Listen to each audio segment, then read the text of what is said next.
Hello, everyone. Welcome to Grave Empire's live discussion. This is Grave. We're going to be discussing Grave Empire by Richard Swan. I'm sorry that I had to postpone live discussions at least twice. First it was Thursday, then it was Saturday.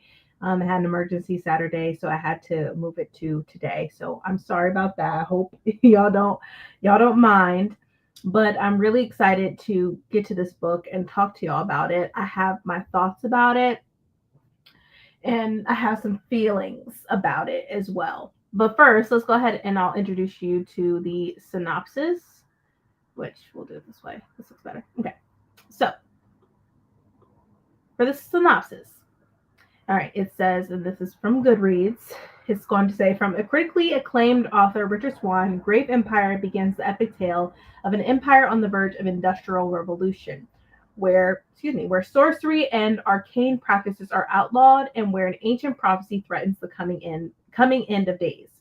Blood once turned the wheels of empire. Now it is money. And then it goes on to say, a new age of exploration and innovation has dawned, and the Empire of the Wolf stands to take its place as the foremost power in the known world. Glory and riches await. But dark days are coming. A mysterious plague has broken out in the pagan kingdoms to the north, while in the south, the Empire's proxy war in the lands of the Wolfmen is weeks away from total collapse. Worse still is the message brought to the Empress by two heretic monks who claim to have lost contact with the spirits of the afterlife. The monks believe this is the start of an ancient prophecy heralding the end of days, the Great Silence. And so it goes on to say it falls to Renata Rayner, a low ranking ambassador to an enigmatic and vicious race of mermen, to seek answers from those who still practice the arcane arts. But with the roads south beset by war and the empire on the brink of supernatural catastrophe, soon there may not be a world left to save. So, this is like one of my anticipated reads of this year. And like I said, I have my thoughts about it, and I feel like I'm not the only one. I feel like there are a few people that truly love this book. I rated it. Well, I can't say I didn't hate the book. Let me put it that way. I am. Let me switch the screen right here. I, after pondering on it, and I finished the book, which I need to do that on Goodreads. I need to change it because at first I gave it a 3.5, but I feel like the ending did it for me.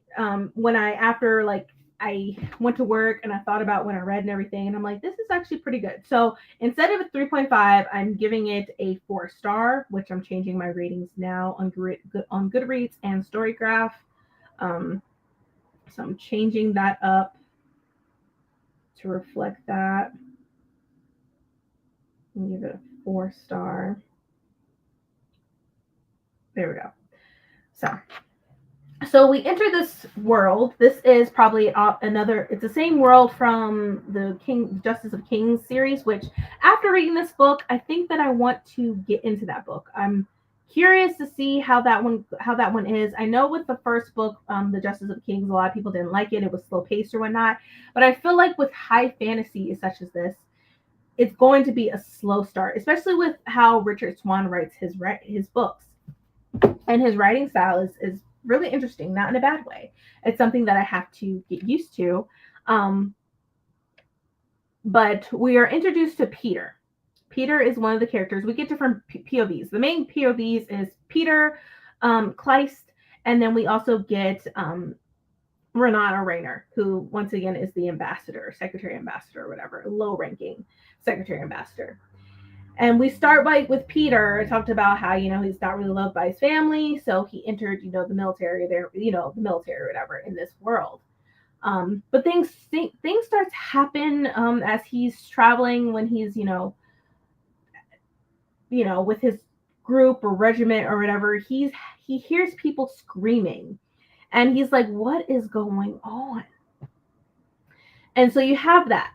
And then you also have Renata, who is having these visions, but she was brought up because of the monks were saying that something is happening, like the Great Silence. The prophecy is about to occur, or it has is awakening, or whatever you want to call it. And she has to figure out what is going on. What is this great awake? What is this great silence?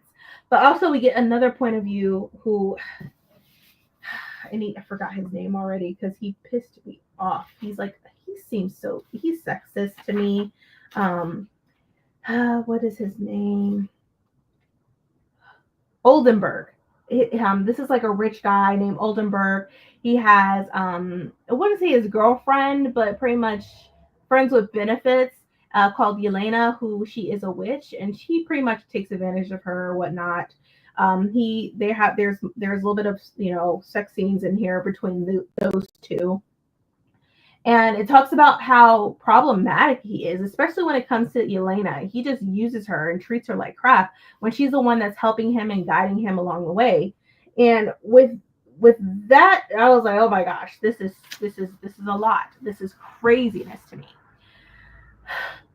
And with that being said, he has this sort of bloodstone or whatever that it's like a mechanism that is pretty much controlling these people who are like the great silence are people are coming from the afterlife. They're pretty much like zombies.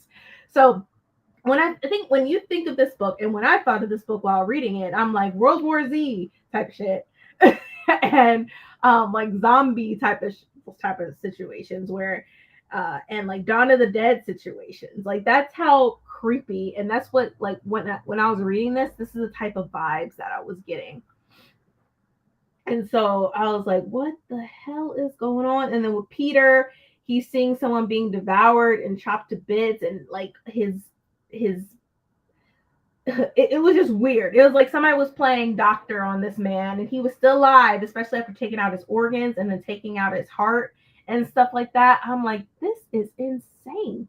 But it's good. It's keeping me motivated to keep on reading, which that's something that I was a little bit concerned about, because I'm like, this is going really slow. But I will say this: I really feel like the world building. There could have been more world building with this book. Maybe there wasn't a lot of world building because this is taking off like a sort of like a spinoff from the Justice of King series. So he's probably thinking, I don't need much world building with this book because I already introduced the world in the previous series. So I was thinking maybe that is probably the possibility of why he wasn't fleshing out this world like I wanted to. And then also, I feel like I didn't get to know the characters deep down. For Peter, for one, I feel like we didn't get a lot of Peter, but we did. But I feel like I still don't know them. I still don't know him. I was getting more of Renata, which I was happy. Like, I feel like one of my favorite characters, because I feel like I was closer to her than any of the other characters. But I feel like I still didn't know her quite enough. And so there was a lack of world building. There was a lack of me like clinging to a certain character or all the characters, because I feel like each chapter and the transitions, they're really choppy, in my opinion. But Richard Swan did his thing, because this book still, like, he still made me wanted to read this book. He still wanted me to continue and see what was going to happen next.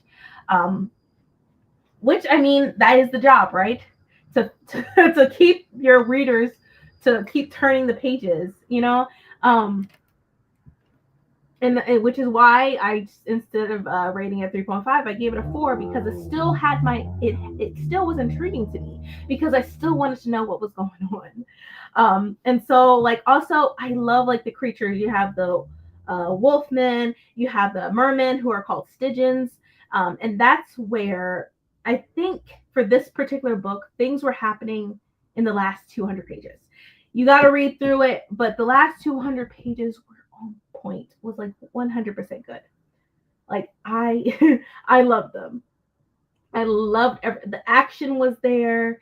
You see, like, I will say, as you're reading this book, you seem a little confused. I was lost in the sauce for a little bit of this book until the last 300 pages, and things were starting to click and make sense to me what the fuck was going on. And I absolutely enjoyed this book, which hence my rating to a 4 star. And then as I was thinking about this book, I was like, oh, let's look into the reviews, which I'm gonna put it up here, and we're going to read them together. Of course, we have Cakes, Monique. Oh, she says, I'm so glad I read this. I need the next one now. The world building, the characters, everything starts with character focus, with the plot there with some of them. As the plot builds, it gets better and better. That ending was just, I'm shook. Right, please, sir, another one. That is what this holds this book together. Because I was on the fence about if I was going to love this book or not, just based on how it started for me. But the ending had shooketh my soul. And then we have Holly from Holly Hearts Books, 5-star. Wow. So I thought the Empire of the Wolf trilogy was dark. Nope. A playpen full of puppies, that one was. Grave Empire neatly ranks among the best fantasy books of the year. It is a rare treat that scratches the itch left behind by a lot of supernatural horror these days, with the added bonus of a fantasy setting. It's refreshing, brutal, and a masterclass in creating a brooding atmosphere that I love basking in. Very Joe Abercrombie-like, and I'd say he's got competition. So there is that. She's also a YouTuber or booktuber, so you can find her as well. But this is a great review. There was some. These are 5-star. These are recent. Here's a 4-star. And it says, I haven't read the Empire of the Wolf trilogy yet, but that didn't stop me from thoroughly enjoying this book set in the same world. Grave Empire lives up to its name by being brutal, which it is. For this book, it's considered fantasy horror. Bloody and unforgiving. There's 3 main POVs, Peter, von Oldenburg, and Renata. We get to see different sides of this world through these characters as the South is being torn apart by a plague and the North is on the brink of total collapse.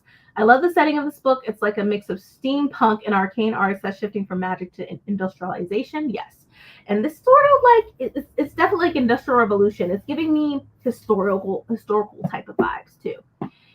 It says there are 2 ways to blunt a blade. One is its scabbard, the other is in the belly of your enemy. It says the characters all had strong and distinct personalities. Von Oldenburg especially was an interesting piece of work. One of those characters that you love to hate. Yes, because I hate the fuck out of him. There was a section where it felt like he was embodying Dr. Frankenstein. It was insane. There's a bit of the story that are bordering on horror in its imagery, with every kind of creature you can think of: mermen, sharks, yes, vampires, zombies, kind of, etc. Peter's point of view was one that had the most instances of creepy occurrences. Yes, I agree. Man, the things that he went through are very traumatic and would fuck me up, like, for the rest of my life, for everything that he's seen. Especially in the beginning. Renata is a Spitfire. She's an ambassador of a race of mermen which people don't think exists and has a set way of approaching things. There's also a big focus on life after death, as the story kicks off when 2 monks claim to have lost their connection to the afterlife, bringing forth the end of days. I thought this was so unique and a great start to this new series. Already looking forward to book 2. So people are loving this book. As I scroll down, there was some that seemed to question the book, which I have, like I said, I had questions for it too. Let me see if I can find them. Let me see. This one is a 3-star. It says, enjoyed the atmosphere of this one, especially in the first half of the book, but found that the characters fell completely flat, and the plot-heavy storyline felt too familiar for me to get as invested as I wanted to. Which, like I said, the characters didn't grasp me as much. Another 3-star says the first half was pretty slow. Like I said, it didn't really pick up until the 50% mark, at which point everything suddenly happened very fast. Could have used some pacing adjustment to make it a little more even. The characters are fine. I wasn't super invested in any of them, but there wasn't anything especially wrong with them either. Although the villainous point of view character veered a little too close to mustache twirling cartoon villain at times. Lastly, I kept tripping over sentences like they went from place to place on the road and then turned west toward place on their journey to reach that place, where every one of the words in brackets was a fantasy name that was difficult to parse. And this wasn't an occasional occurrence. There were dozens of sentences like that, every entire paragraph, and they made my head spin.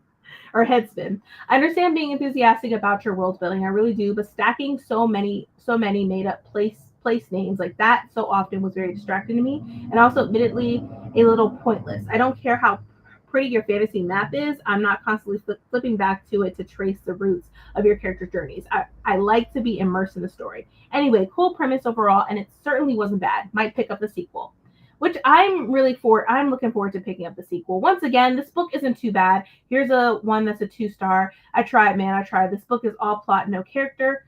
I listened to the audiobook for 5 hours waiting to give a shit about something. This book falls into the grim, dark realm of folks who really like politics and spooky shit, but truly do not care about the personality or storyline their characters have. Once again, this is it's not going to be fleshed out like we want. No book is perfect.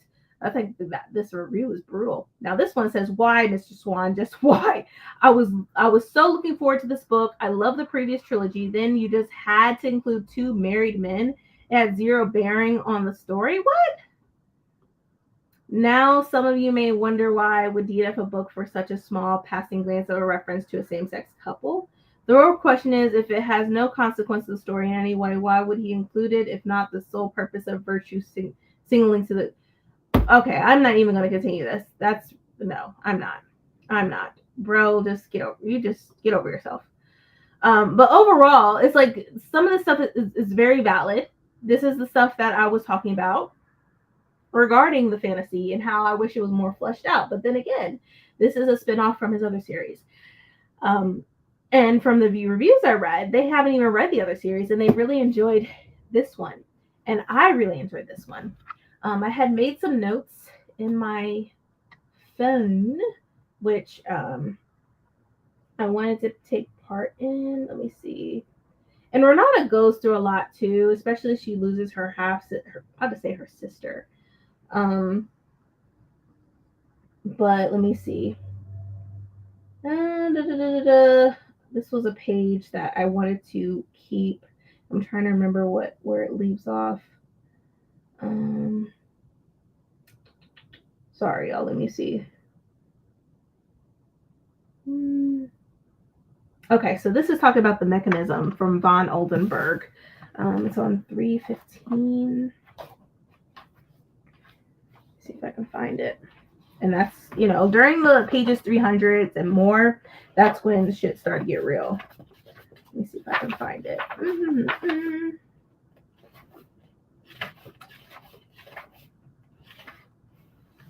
Okay. So it says, he had the mechanism next to him and held it in his left hand in the same way a royal would hold an orb in their investiture. This nameless piece of equipment was the result of thousands of days of work and study.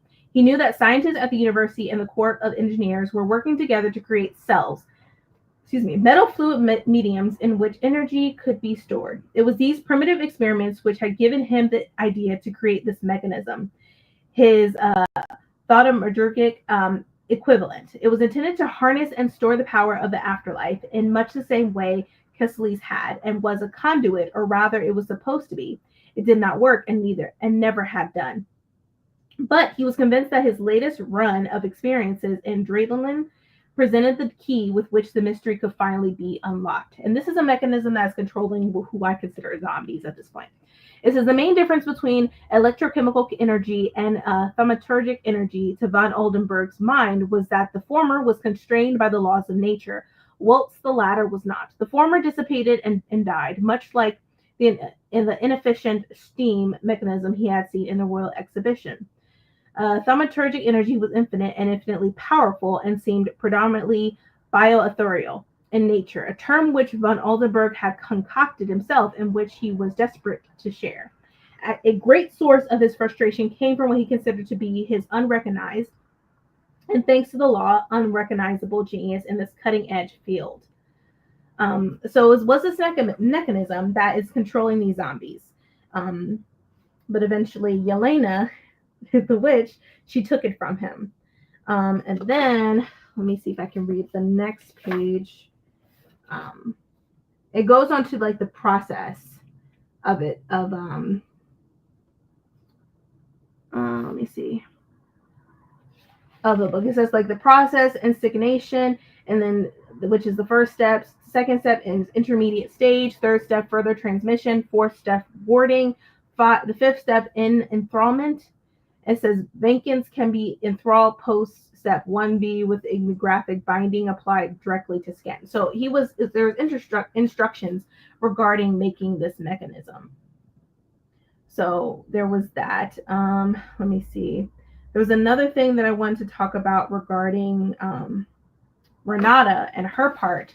Was trying to get the Stygians, which are the mermen, to help her. But they were like, okay, well, if you want us to help you, you have to help us, which we need a treaty. You need to have the human people from Savan to stop attacking us and killing us and fucking up our atmosphere, our ocean, right? Our shit. Which Renata was like, yes, there's something I can do. I will talk to the Empress about this, and we can create a treaty. And that's when like sharks come into play, and how sharks are their companions and whatnot. I need to find the freaking page. Okay, that's 355 when it talks about sharks and how they're like companions. I was like, this is cool. But there's a lot of different creatures in here, which I really did enjoy as well. Okay, here it is. Let's see. All right, here we go. I'll just start here. So you are talking about spears. That is their equestrian class, sort of like if you took all the senior merchants and professionals and minor lords and ladies and all of the senior officers from the Solvent Army and Navy and bunched them together in a single stretchum. But they control sharks. Renata let out an exasperated noise. It was precisely the kind of silly, superficial aspect of the spears that the Philantiers focused on. Yes, they are bonded to white sharks. They use them as weapons. She gritted her teeth. She should not have been surprised that Lysander would be interested in such morbid details. He was, after all, a basic man. Cellomancy, it is called, the power by which the sharks can be commanded. But they are so much more than that. They are bodyguards and companions, proxies for duels, symbols of social standing. And Renata rolled her eyes, but she smiled in spite of herself. Yes. Weapons of war and execution and law keeping and killing and maiming. And then Lysander said, winked at her, extraordinary. It is, she agreed with great sincerity. So sorry, that was just random, but I love how they talk about sharks in here. Like, I'm a crazy person. I always wanted to swim with sharks. Like be in the little shark cage or whatever and like see them and feed them or whatever. I know that sounds crazy. I'm an adventurist. Like I've done scuba diving. I do plan on doing skydiving, and I do I do want to bungee jump and stuff like that in the future. But like just for them mentioning sharks and how they're companions and how they use them for various things, I just found that fascinating and just really cool. But overall, will I read the sequel to this book? 100%. Richard Swan definitely grasped my attention. At first, it was very questionable for me, especially how it started out. I thought it was really slow, but then again, this is a new book and a new series, so I gotta give him grace, right? I gotta give him some leniency. And I just loved every single moment of this book. It was just very phenomenal. I feel like this is a book where you just have to read it and just let it take you on a journey. Just be there, be on the ride, be on this long ride of like being confused, and then shit's hit the fan where shit is hitting the fan where you just hear people screaming, and then you see people that are dead and look are zombie like. Then you see wolfmen, and then you also see mermen or Stygians, and then you see them riding their sharks and whatnot. So so I'm just like, this is really freaking good. And this book ends on a cliffhanger, so I'm like, I want to know more about this. I want to read this book. Like, I want to read the second book. Like, I need it in my hands right away. But this book also convinced me to read Justice of Kings since it's set in the same world, and I feel like I would get a better understanding of the world and of the laws and stuff that took place, and how after that first series, how this world started to come together and what laws they had, especially since they condemned a lot of like dark magic and stuff like that. But let's see. I'm really looking forward to the second book though, which I want to know when it's coming out, which this book just came out, so I doubt there is a release day for it. But yeah, there were a lot of things that they were they were not, like dark magic and whatnot was not allowed, but you see it happening. Um, this book isn't, it's not hard to discuss, but I feel like regarding detail and stuff, just you gotta read it in order to figure out stuff what's going on. Take your time reading this. There may be moments where you have to put the book down because this is, I consider, a fantasy horror. This is not just high fantasy. There's fantasy in it, but it's definitely horror to the core, especially if there's zombies in it and afterlife and people getting brutally taking their organs out of them as they're still living and breathing and talking. Like, that's brutal. Um, so I'm really glad that y'all read this with me. If you are joining me right now and you're watching this and you haven't read this yet, give it a try.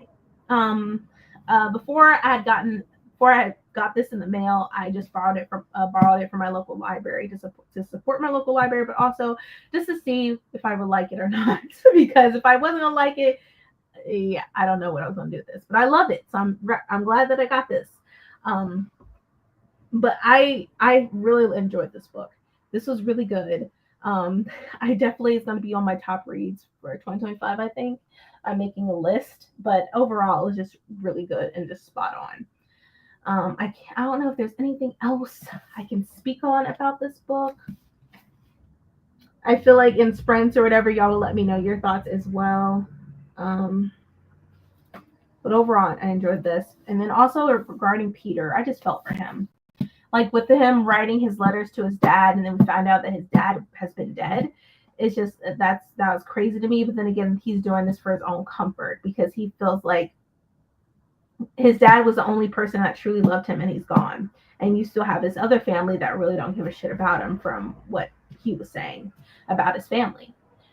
Um, so yeah, I really enjoyed this book. I'm glad that y'all read it with me. I hope that y'all enjoyed it. I'm sure in the comments of sprints and stuff, y'all will let me know. Monique, I'm glad that you enjoyed this book. I'm glad that you read it. Um, Definitely, I'll probably hit you up on my Instagram and ask you like your thoughts on it all, even though I read your I read your review and everything. But this book was just spot on and I enjoyed it. So I gave it a 4 star. So there's that.